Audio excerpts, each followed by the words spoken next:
जय हिंद दोस्तों, मेरा नाम है नीरज और आप देख रहे हैं मार्केट की बात ग्रो के साथ। उम्मीद करता हूं आज तक के जितने भी एपिसोड्स हुए हैं सबसे आपने बहुत कुछ सीखा है उन्हें YouTube पे देख के, और अब आप लोग उन्हें सुन के भी सीख सकते हैं। कैसे? Spotify पे। आई होप आप लोग Spotify पे हमें फॉलो कर रहे हैं, नहीं करें तो Spotify पे जाइए, मार्केट की बात ग्रो के साथ को सर्च कीजिए और जुड़ जाइए हमारे इस यूनिक पॉडकास्ट के साथ। Spotify पे फायदा ये है कि आप लोग सुबह शाम जब भी वॉक करते हैं उसके साथ साथ जो है अपनी नॉलेज भी बढ़ा सकते हैं। बात करते हैं आज के खास गेस्ट विवेक शर्मा सर की। विवेक सर ने IIT खड़गपुर से इलेक्ट्रिकल इंजीनियरिंग में बीटेक और एमटेक दोनों परस्यू किए हैं। 2004 में एमटेक कंप्लीट करने के बाद विवेक सर ने 1 साल ओरेकल में काम किया, जिसके बाद उन्होंने ग्लोबल डेरिवेटिव मार्केट में सर्विसेज प्रोवाइड करने वाली कंपनी फ्यूचर्स फर्स्ट में 10 साल तक काम किया। फिर 2 साल उन्होंने गुड़गांव बेस्ड DVC फ्यूचर्स में काम किया, जिसके बाद उन्होंने curated stock portfolios firm ST को as a director of strategy join किया और 2020 से गुल्लक, जो ST का ही एक रिटेल इन्वेस्टमेंट एडवाइजरी आर्म है, वहां पर विवेक सर इन्वेस्टमेंट हेड की तरह एसोसिएटेड हैं। विवेक सर के पास सालों का इन्वेस्टिंग एक्सपीरियंस है और उनकी expertise robo advisory, goal based investing और रिस्क बेस्ड पोर्टफोलियो बनाने में है। एंड आई एम श्योर उनके इस एक्सपीरियंस से आपको आज बहुत कुछ सीखने को मिलेगा। तो देरी किस बात की, शुरू करते हैं आज का खास एपिसोड मार्केट की बात ग्रो के साथ with Vivek Sharma sir. Vivek sir, welcome to the show. बहुत ज़्यादा एक्साइटेड हूँ आपसे बात करने के लिए। क्यों एक्साइटेड हूँ?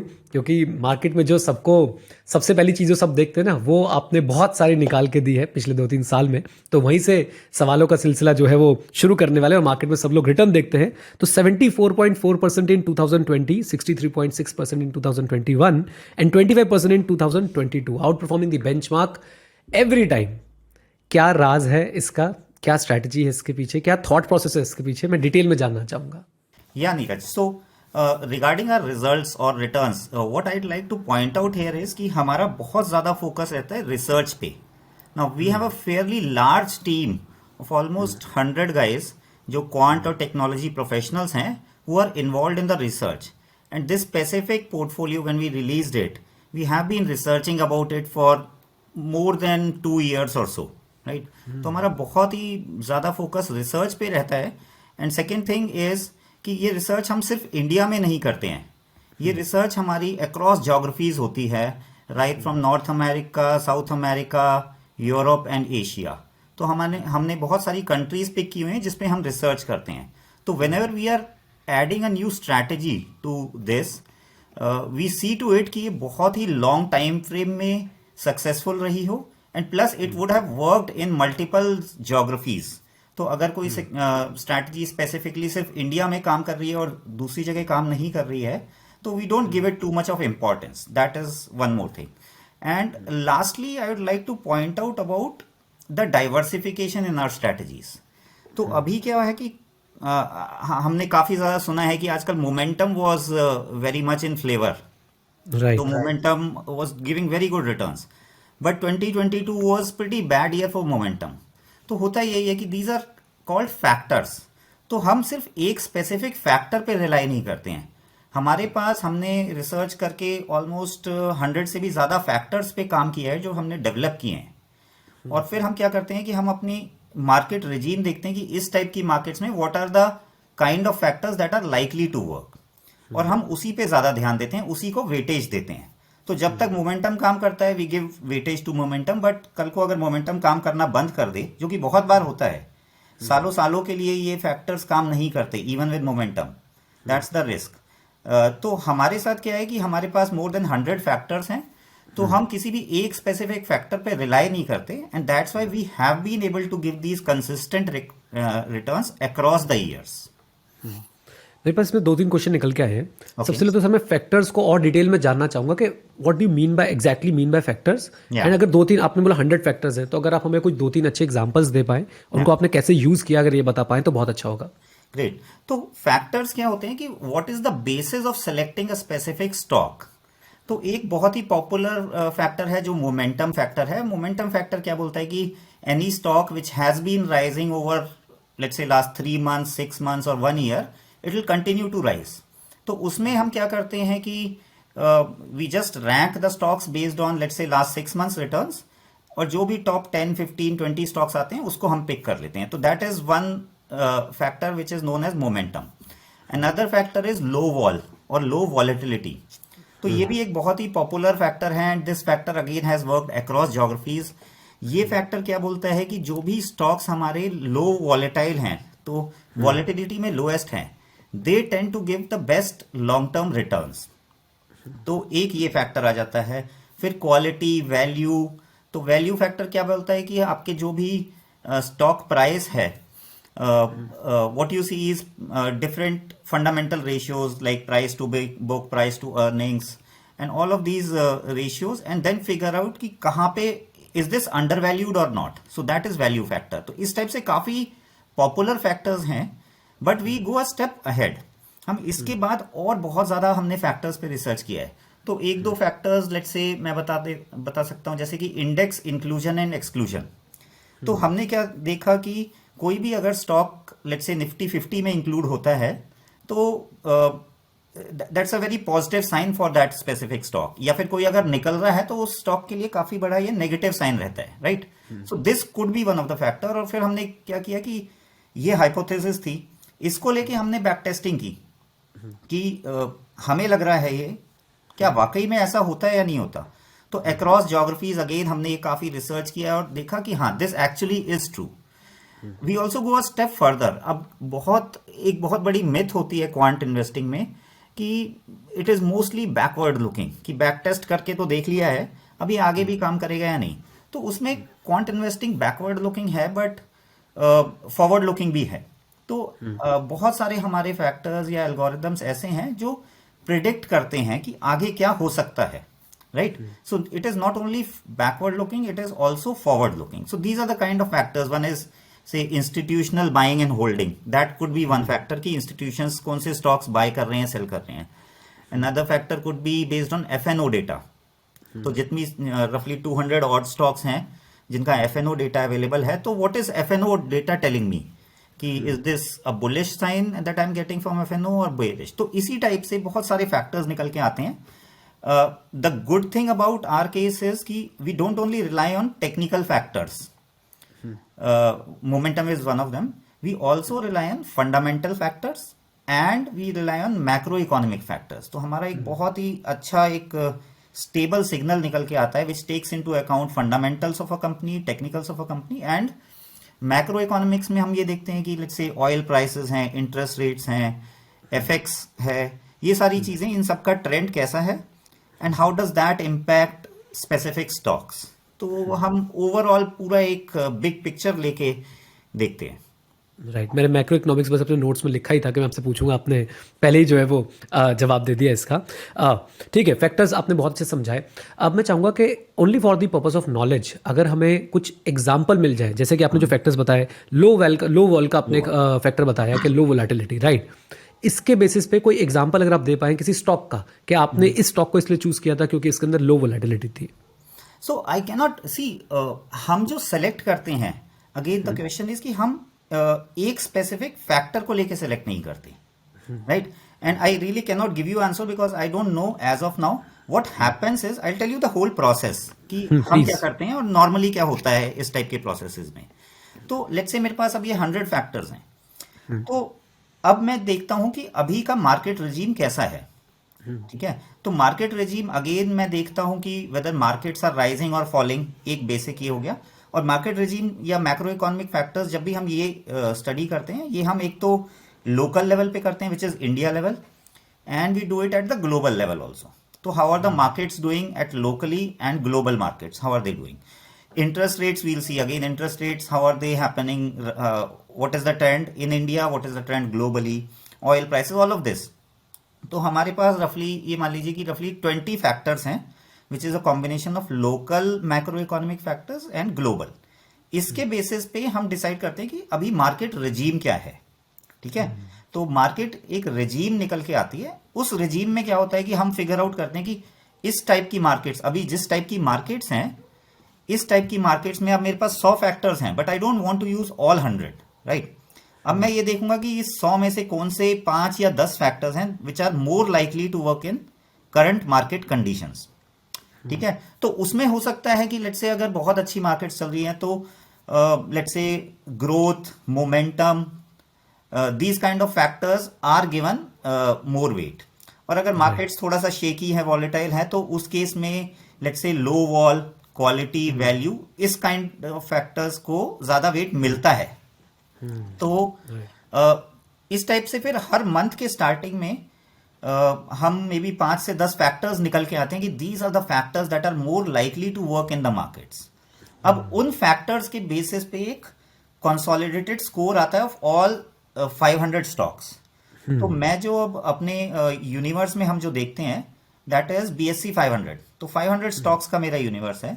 अब मेरे अगर एक स्पेसिफिक फैक्टर्स निकल के आ गए कि अभी की मार्केट में ये 10 फैक्टर्स हैं which are more likely to work. अब इन फैक्टर्स के बेसिस पे आई फिगर आउट कि इन 500 स्टॉक्स में से कौन से ऐसे स्टॉक्स हैं जो इन 10 फैक्टर्स पे हाईएस्ट रैंकिंग है। तो उसका एक कंसोलिडेटेड स्कोर आता है। तो जब भी हम ये मंथ के स्टार्टिंग में ये प्रोसेस करते हैं तो हमें ये तो पता होता है कि ये वाले फैक्टर्स आ गए हैं, बट मैं पहले से अगर आप मेरे से पूछोगे कि कौन से फैक्टर्स अब आप काम करने वाले हैं, I wouldn't know, because we apply our minds in designing the process. अब उसका जो रिजल्ट आता है उसका रिजल्ट क्या है कि ये फैक्टर्स आ गए हैं और इन फैक्टर्स से ये स्टॉक्स आ गए हैं। तो that result I really don't know before hand कि क्या आ सकता है। और एक बार जब वो रिजल्ट आ जाता है तो month on month we rebalance our portfolios. Rebalancing मतलब अपडेट करते हैं हम अपना पोर्टफोलियो ना मंथली बेसिस। तो वो मंथली बेसिस पे स्टॉक्स थोड़े से चर्न होते रहते हैं कि जो जिन्होंने अच्छा नहीं कर रहे अब based on last 1 month of data वो निकल जाते हैं और कुछ नए स्टॉक्स उसमें से आ जाते हैं। तो वो वेट्स और नंबर ऑफ स्टॉक्स। तो that's why if you ask me a specific stock और a specific sector, I really can not answer you because this is driven by the output of the algorithms that we design. Basically process driven है बिल्कुल। Right, it is very very much process driven. हमारा human intervention इसमें zero रहता है। Human intervention जो भी होता है हम पूरा अपना दिमाग अपना एफर्ट लगाते हैं कि प्रोसेस बनाने में। उसके बाद वो प्रोसेस से क्या रिजल्ट आ रहा है that is the final output. हमारा एफर्ट है प्रोसेस, हम एक रोबस्ट और स्टेबल प्रोसेस बना सकते हैं या नहीं, that is our effort. Right अभी हमने जिस तरह के रिटर्न्स की बात करी थी फर्स्ट क्वेश्चन में जब मैंने आपसे पूछे थे कितने सस्टेनेबल है ये returns. Although I know this is completely unpredictable, but फिर भी मैं बोल रहा हूँ कि कितने सस्टेनेबल रहेंगे ये returns. Frankly Neeraj, see I don't know कितने सस्टेनेबल हैं। My expectation over long run is, क्योंकि हमारे जो पोर्टफोलियोज अगेन वो डाइवर्सिफाइड है, मल्टी फैक्टर है। तो फैक्टर बेस्ड इन्वेस्टिंग में एक सबसे बड़ी प्रॉब्लम क्या होती है कि फैक्टर की साइक्लिकल नेचर होता है। जैसे एक सेक्टर का साइक्लिकल नेचर है कि कुछ सेक्टर्स कुछ महीने काम करते हैं फिर वो नहीं करते। अभी जैसे आईटी सेक्टर है, इट्स आउट ऑफ फ्लेवर। वो लास्ट 1-2 साल से उतना एक आध साल से उतना अच्छा काम नहीं कर रहा है। अभी दूसरे सेक्टर्स हैं जो काम कर रहे हैं, मोस्टली कमोडिटी वाले काफी अच्छे कर रहे थे। तो इसी टाइप से फैक्टर्स का भी एक साइक्लिकल नेचर रहता है। And what we have seen historically is, जैसे मोमेंटम हो गया, लोअर हो गया, there are many years where these factors don't perform. तो मोमेंटम जैसे अभी काम कर रहा था, अब इस साल काम नहीं किया है, going ahead I don't know whether it will work और नॉट, राइट। तो ये साइक्लिकल नेचर होता है। अब जब आप बोल रहे हो कि ये रिजल्ट्स कितने सस्टेनेबल हैं, I would say very high, 100% market में कुछ भी नहीं होता, this is a risk, I understand, है ना। बट हमारे साथ एडवांटेज ये है क्योंकि हम बहुत ज्यादा फैक्टर्स पे रिलाई कर रहे हैं। कल को अगर मेरा मोमेंटम फैक्टर काम नहीं भी कर रहा है या कोई 2-4 फैक्टर्स काम नहीं कर रहे, तो the algo will figure out कि हाँ these are the factors that are working right now in the market and it will give me some alpha, right. But the kind of alpha we have generated, again, it is very, very high. I really do not expect this kind of outperformance from our portfolios or from any other portfolios. But मेरे को लगता है, see, frankly, I have invested a lot in our own products also. And my expectation from our products is कि अगर let's say Nifty 12 to 15% return देता है over long run, over next 10-20 years, अगर हम इसको beat कर पाए let's say by 6%, तो 12 to 15 की जगह let's say 18 to 21% returns हम अगर निकाल के दे सकते हैं, तो आई think that is a very very good performance over long run. अब शॉर्ट रन में तो ऊपर नीचे चलता रहता है, but that is my expectation कि ओवर नेक्स्ट 10 years अगर हम 6% अल्फा जनरेट कर पाते हैं, I think that is pretty tough to do also, and I will be very happy, and that is my expectation कि इतना निकल के आ सकता है शायद। That will be fantastic. मतलब 6% का अल्फा, 21% के आसपास का रिटर्न, 18 से 21% का रिटर्न, और वो भी एक लॉन्गर होराइजन में। आई think that Yeah, is amazing. a longer great. horizon is important here. हाँ, Yeah. यस। सो एक दो क्वेश्चन मेरे पास और निकल के आते हैं, मतलब काफ़ी इंटरेस्टिंग है। 74% का रिटर्न, 25% का रिटर्न, 60% का रिटर्न। मेरा सवाल क्या है कि क्या इन्वेस्टर्स ने भी ये अर्न किया है या आपके पोर्टफोलियो में बस आया है? मतलब मैं क्या पूछना चाहता हूँ, Yeah, very क्या good. इन्वेस्टर्स ऐसा तो नहीं करते कि भाई अब तो रिटर्न बन गया 50%, बाहर निकलो इसमें से? क्या वो भी उतना ही अर्न कर पाए जितना आपका ओवरऑल पोर्टफोलियो अर्न कर पाया? देखो, सब टाइप के इन्वेस्टर्स होते हैं। There are few investors who are with us right from day one, उन्होंने ये अर्न किया भी है। और कुछ कुछ इन्वेस्टर्स ने और भी अच्छा अर्न किया है, बिकॉज सी, जैसे अब मैं इस साल की बात बताता हूँ आपको, ठीक है। इस साल रफली, लास्ट एक साल में देखो तो रफली 4-5% का रिटर्न आया है, ठीक है।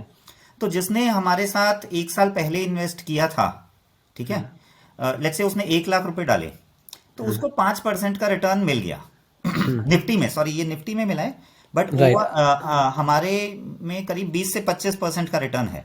तो राइट। उसको 20 से 25% का रिटर्न तो मिल गया, बट अब आप इसे ऐसे देखो कि कोई इन्वेस्टर है जो सिप करता जा रहा है। तो मार्केट एक जगह से स्टार्ट होके यहाँ पे तो आ गई, अब सिप में मार्केट्स नीचे भी गई हैं। तो बेसिकली एग्जैक्टली। आपको एडवांटेज मिला है कि आप हर मंथ इन्वेस्ट करते जा रहे हो, and you bought at lower levels also. तो ऐसे इन्वेस्टर्स को थोड़ा सा और एक्स्ट्रा एडवांटेज मिला है, because they have been investing, और मार्केट्स बीच में नीचे गई थी तो उनका पैसा नीचे वाले लेवल्स पे भी इन्वेस्ट हुआ है। Whereas someone who invested at the start and just holding, उसको उतना ही रिटर्न मिला है।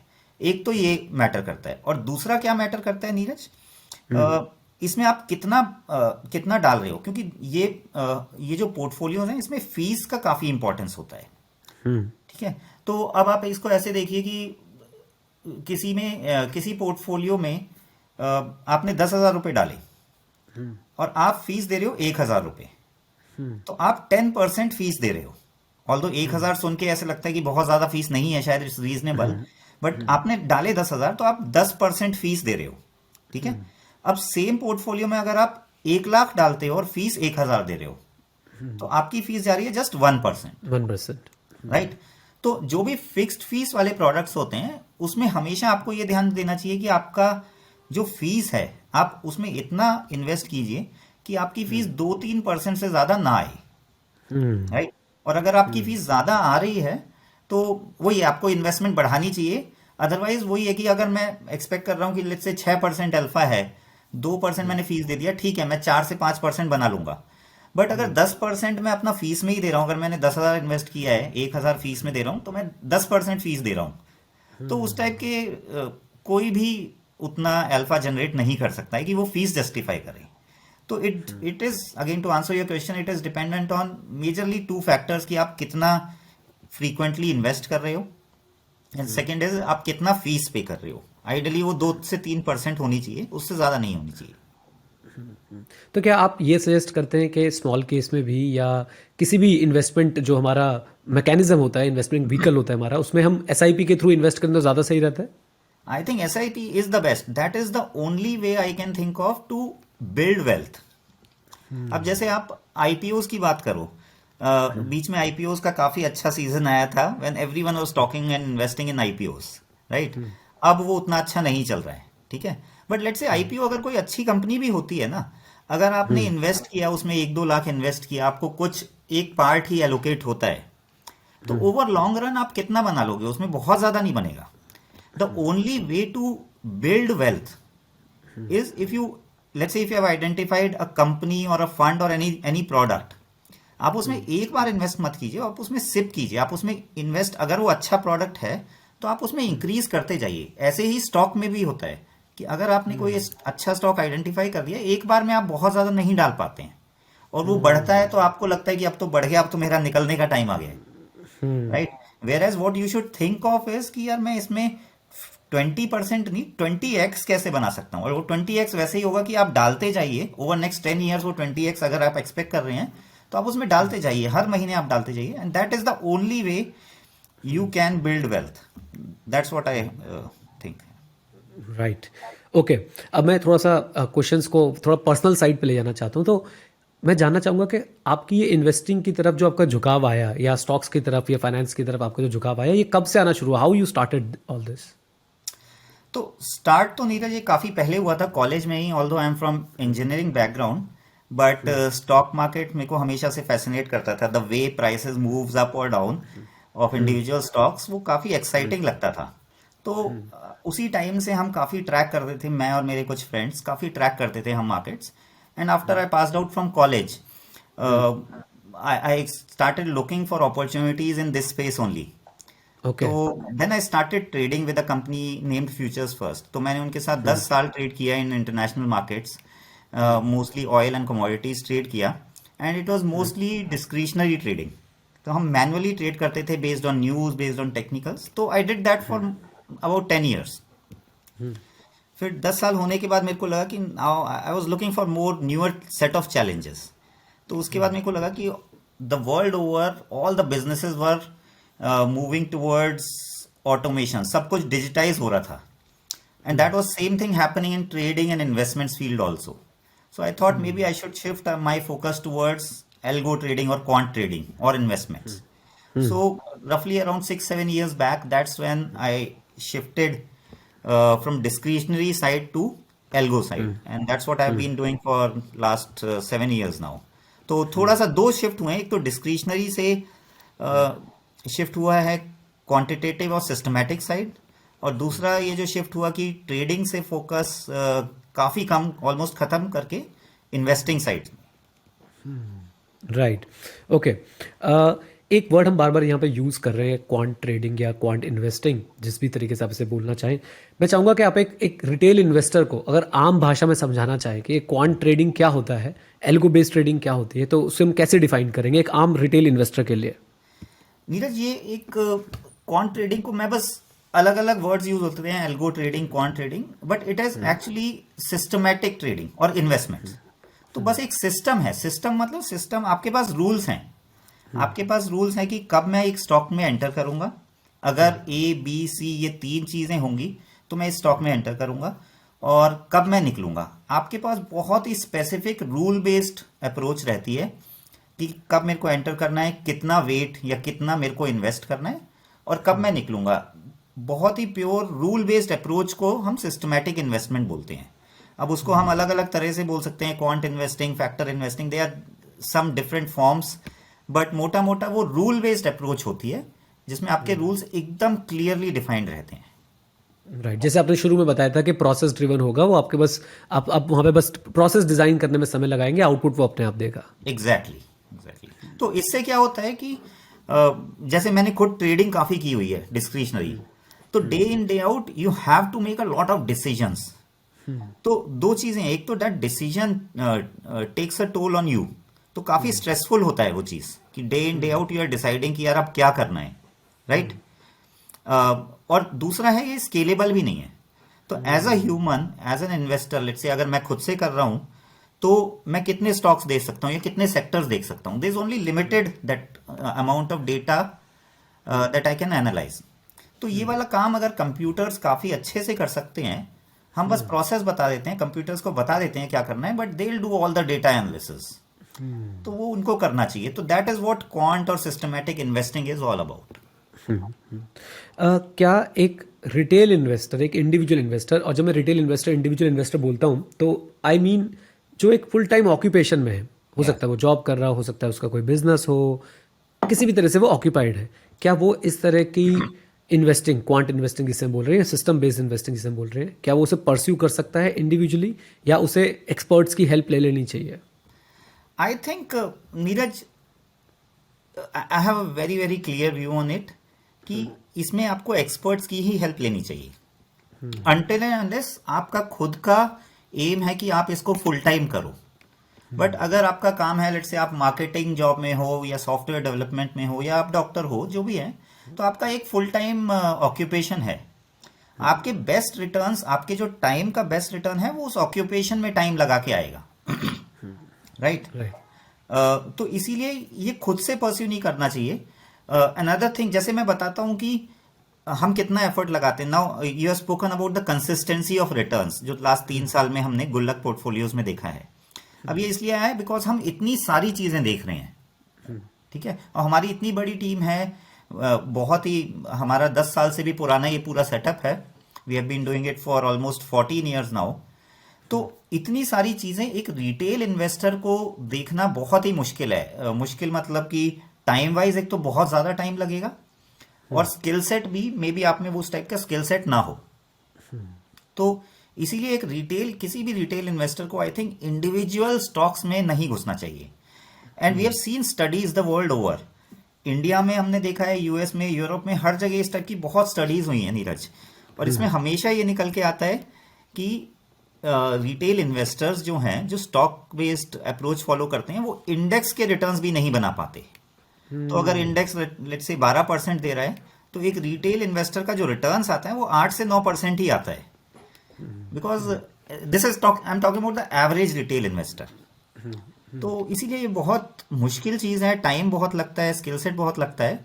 तो मैं तो हमेशा ये एडवाइस करता हूँ कि अगर आपको let's say if you can trust someone, तो आप उनकी एडवाइस लीजिए, उनका पोर्टफोलियो लीजिए। If you really can not trust anyone, तो आपके पास इंडेक्स फंड्स हैं, ईटीएफ्स हैं, they are pretty good way of investing. बहुत ही अच्छा, बहुत ही कम फीस रहती है उसमें, और बहुत अच्छे से डाइवर्सिफाइड रहते हैं। तो आप इंडेक्स फंड्स या ईटीएफ फंड्स में जाइए फिर।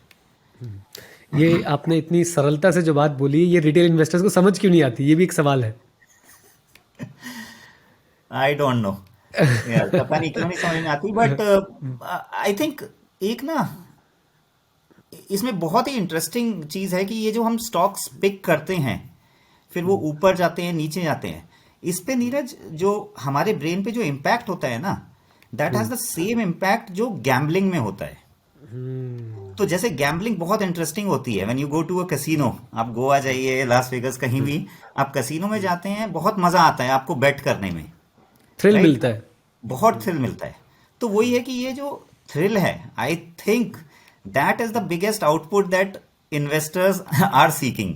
It's not the returns. Returns वाला प्रोसेस बहुत ही बोरिंग और लॉन्ग टर्म प्रोसेस होता है।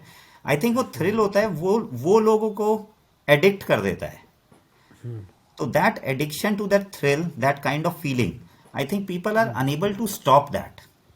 एंड दे फील कि एक और चीज जो इन्वेस्टर्स को लगती है कि maybe things are in my control. अगर मैं ये कुछ कर रहा हूं, तो मैं इसमें वैल्यू ऐड कर रहा हूं, ये चीजें मेरे कंट्रोल में हैं। तो ये एक दो रीजंस हैं जिसकी वजह से मेरे को लगता है कि people are unable to do.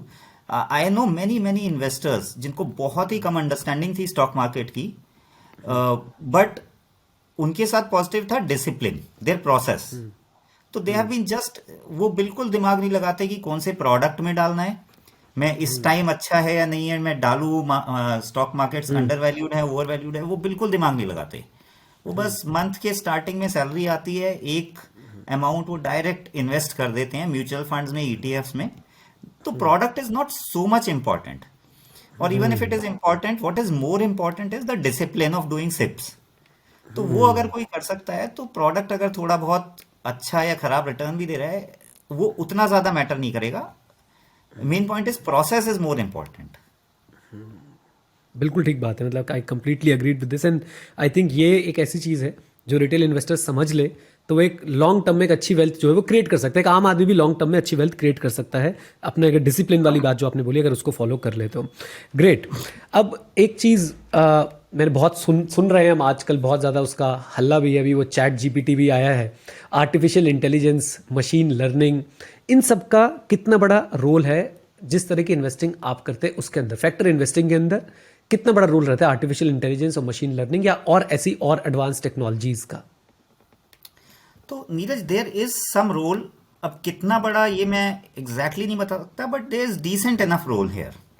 तो हमारे केस में मैं बताता हूँ कि कहाँ पे ये जो सीक्रेट सॉस है गुल्लक की, वहां पे कहाँ वैल्यू ऐड होती है। दो जगह वैल्यू ऐड होती है।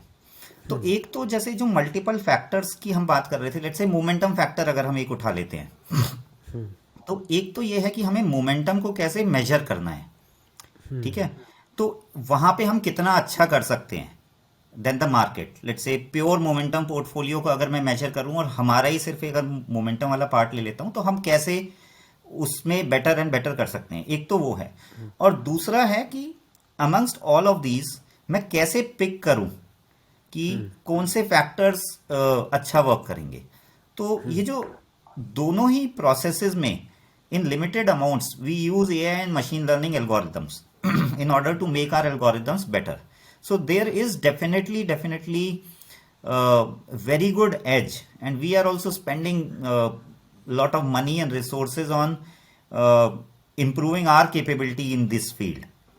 क्योंकि इसमें काफी सारा अनस्ट्रक्चर्ड डेटा है जो AI ML की वजह से हम उसका we are able to take some meaning out of it, right, जो कि रेगुलर एल्गोरिदम्स नहीं कर सकते.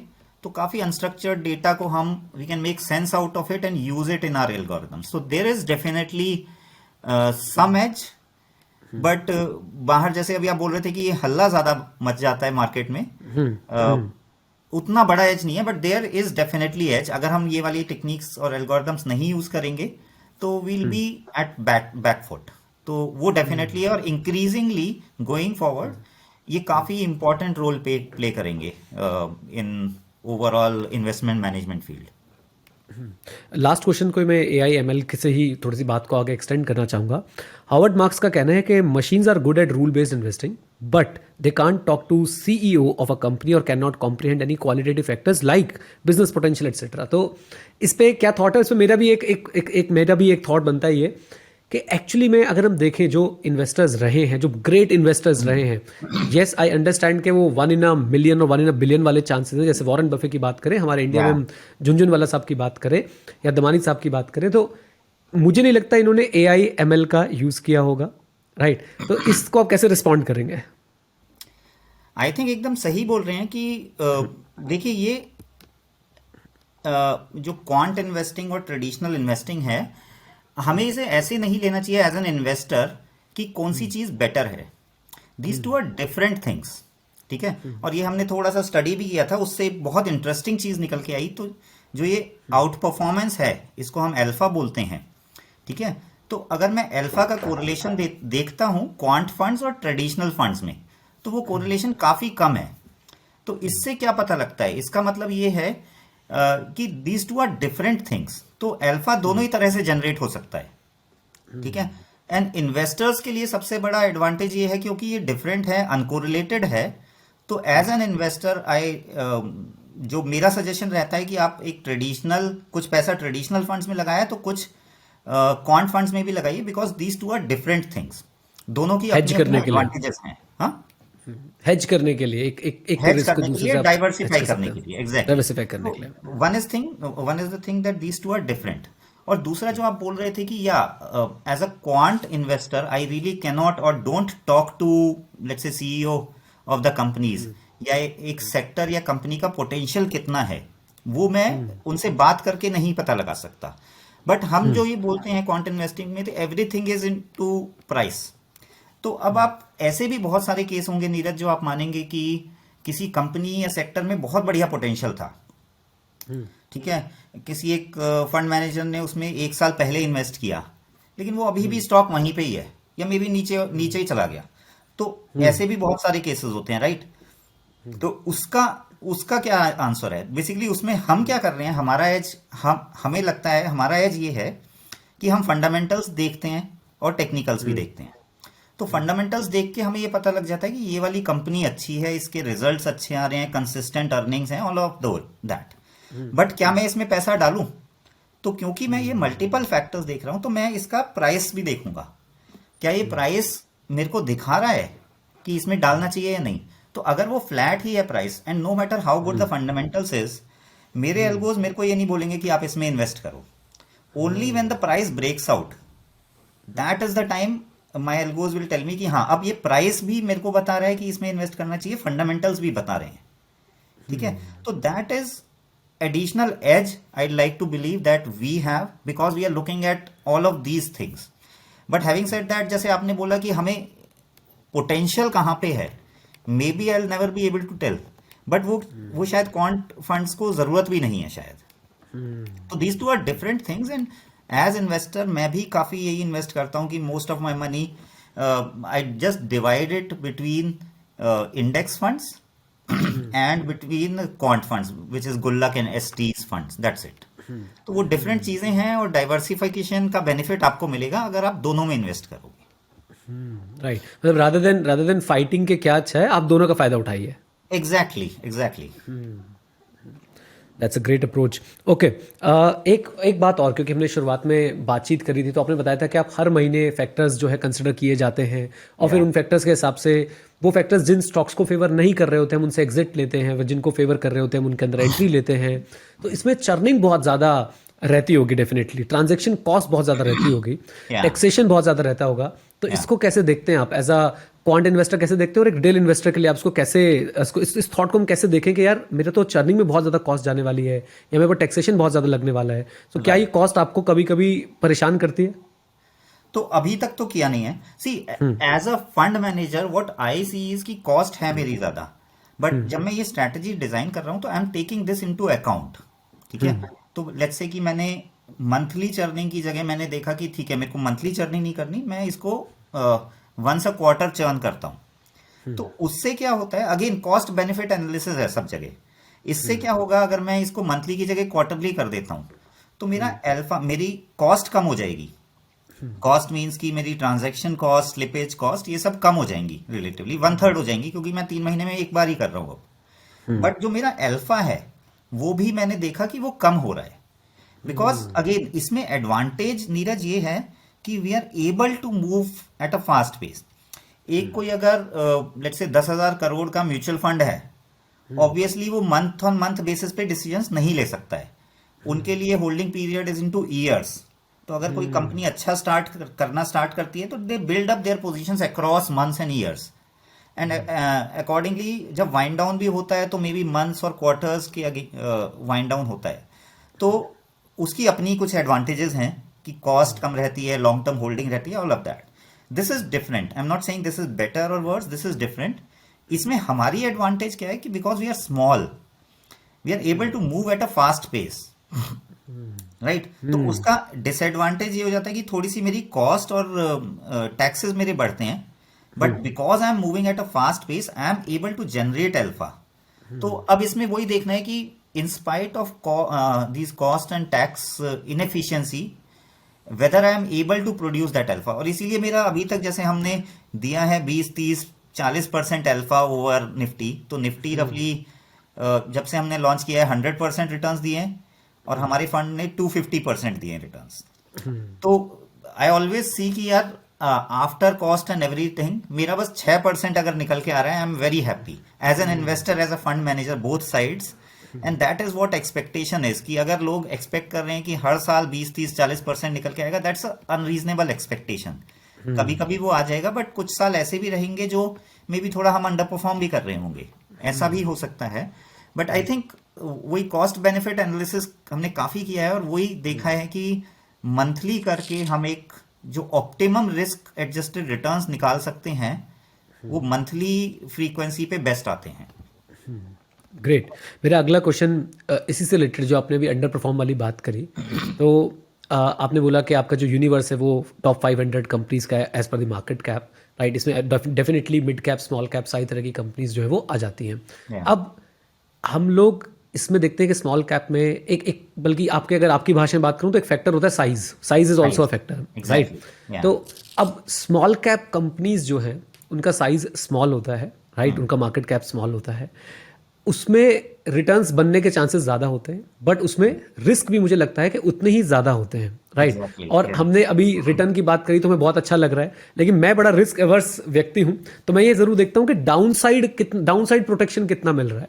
तो आप जो फंड्स चला रहे हैं, आप जो स्मॉल केसेस चला रहे हैं, उसके अगर हम डाउनसाइड प्रोटेक्शन की बात करें तो वो कैसे आप इंश्योर करते हो कि डाउनसाइड प्रोटेक्शन भी रहे, रिस्क जो है मिनिमाइज रहे, रिटेल इन्वेस्टर के हार्ड अर्न मनी को थोड़ी सी सेफ्टी नेट मिलती रहे।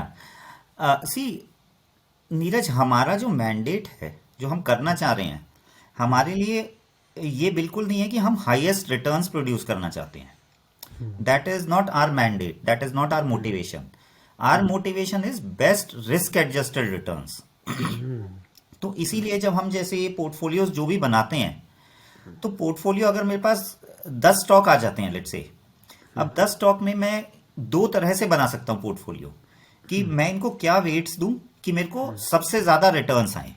एक तो मैं ऐसे ऑप्टिमाइज कर सकता हूं, और दूसरा तरीका है कि मैं इनको क्या वेट्स दूं ताकि मेरा बेस्ट रिस्क एडजस्टेड रिटर्न्स आए। तो हो सकता है कि रिटर्न वो कम हो थोड़ा सा, बट पर यूनिट ऑफ रिस्क मैं जितना रिस्क ले रहा हूं उसको मेरे को रिटर्न्स को मैक्सिमाइज करना है।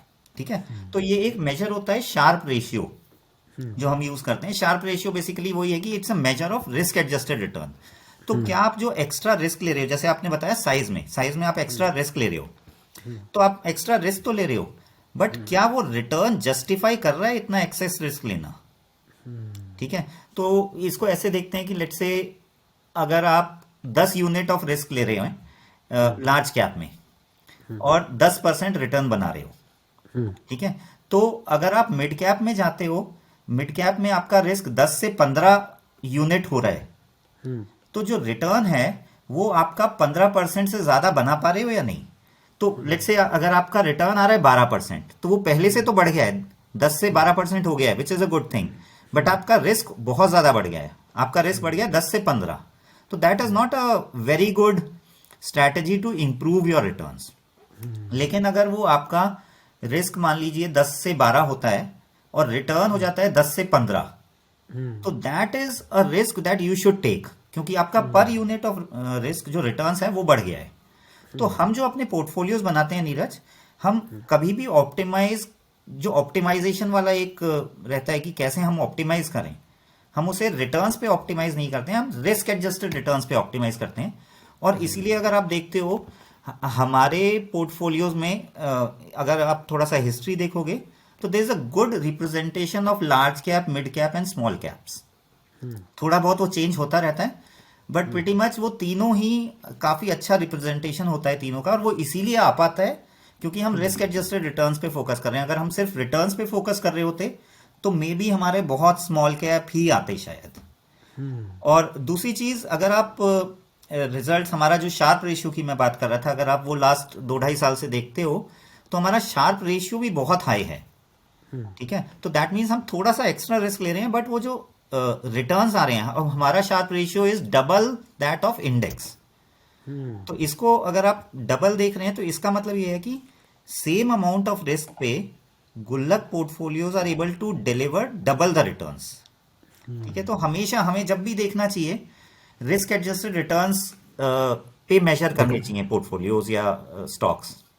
राइट। एक सवाल मेरे मन में चल रहा है कि अब हमारे जो व्यूअर्स होंगे वो डेफिनेटली एक्साइटेड होंगे, नई चीज़ उन्होंने देखी है, नई चीज़ उन्होंने सुनी है और उनको काफ़ी कुछ सीखने को मिला है। तो अगर कोई आगे इसको स्टडी करना चाहे, क्वांट इन्वेस्टिंग को सीखना चाहे, तो कहाँ से शुरुआत करें, क्या रिसोर्सेज है, कैसे उस चीज़ को आगे परस्यू कर सकता है?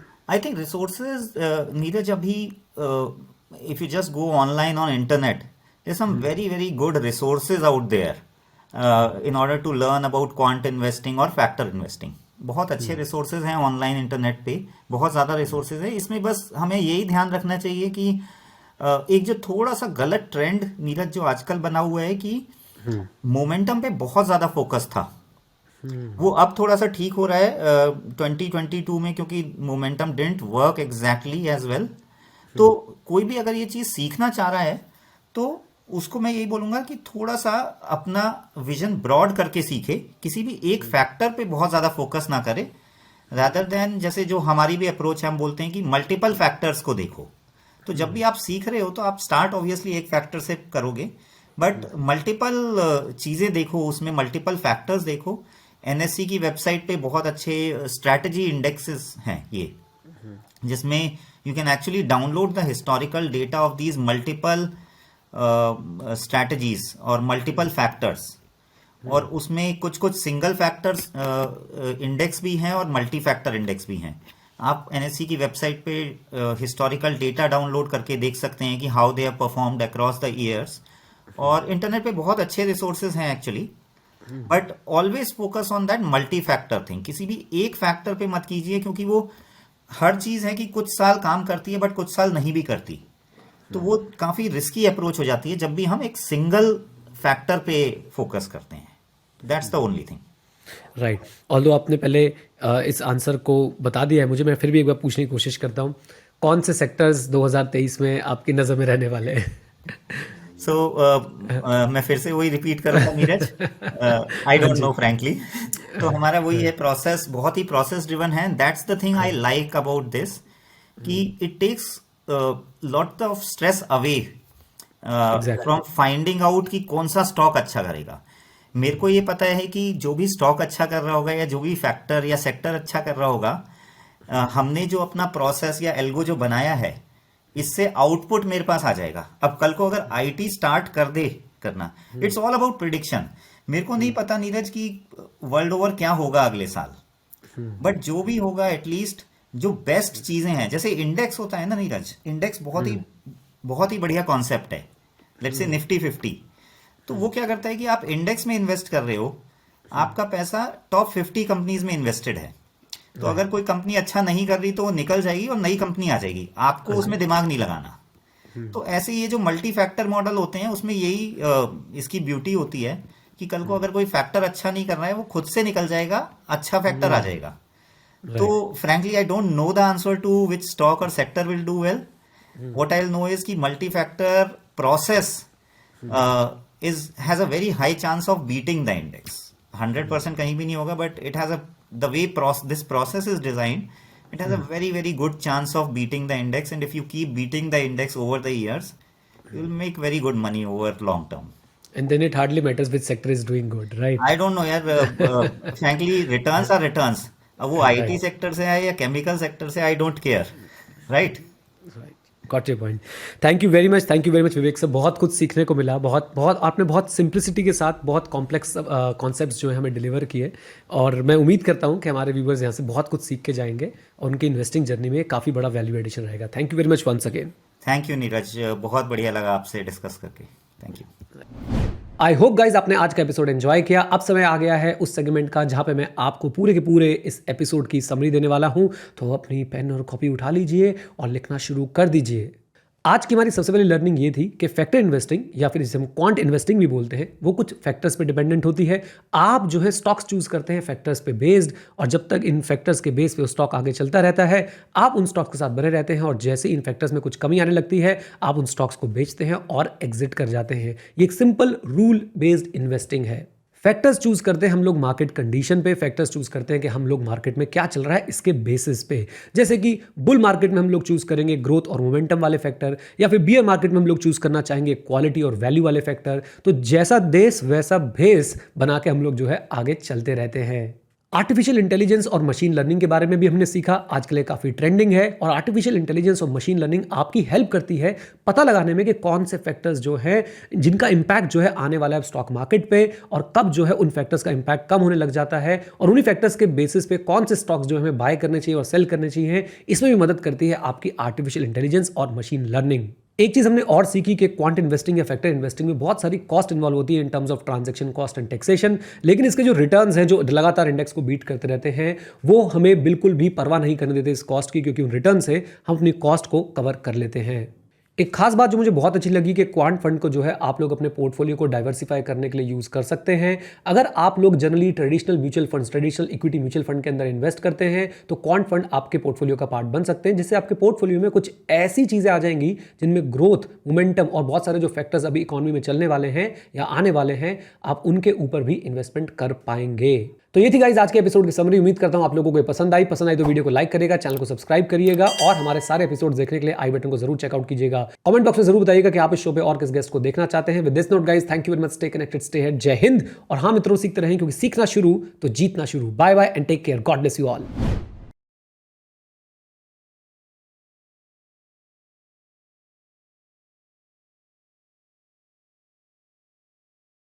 Investment in securities market are subject to market risks. Read all the related documents carefully before investing. Please read the risk disclosure documents carefully before investing in equity shares, derivatives, mutual fund, and or other instruments traded on the stock exchanges.